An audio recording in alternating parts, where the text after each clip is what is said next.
Now to our coverage of the trial in the death of Ahmaud Arbery. And we are getting new insight tonight on what the scene looked like right after Ahmaud Arbery was shot and killed. I got out of my car and to see what was going on, and I seen two males there in front of me, and I observed a black male laying in the middle of the roadway, and he was covered in blood. That was former Glenn County Police Officer Ricky Minshew. He was the first officer on the scene that day that Arbery was killed. And he was on the stand for most of the day today. He arrived at the scene within seconds of that shooting. And he explained today why he did not render any sort of medical aid to Arbery. He says he was the only officer on scene and that there was no one there to watch his back.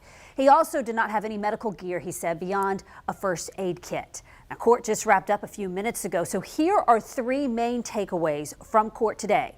The first witness was an evidence tech who photographed the crime scene, including Arbery's injuries. Both the state and the defense showed more graphic pictures and video of Arbery lying in the street surrounded by blood. Arbery's father left. He said he chose not to sit in the courtroom as those images were shown, saying that he did not want to be what he said was re-traumatized. Now, Arbery's mother did stay in court today. She could be heard audibly exhaling when those pictures were shown.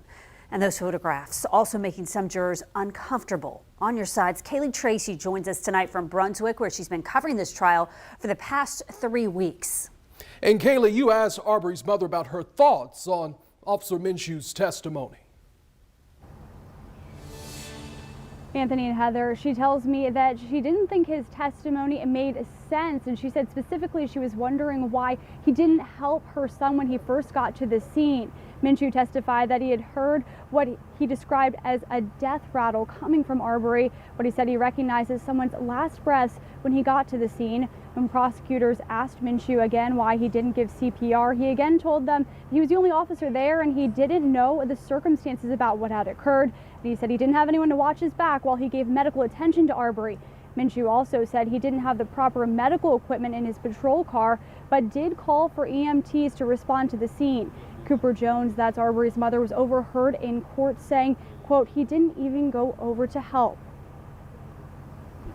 I understood he had to go and secure the crime scene, but at the same time he had a guy laying in the middle of the road in a pool of blood. I couldn't really understand why he didn't render aid at that time. I hadn't really put it all together on what he was thinking.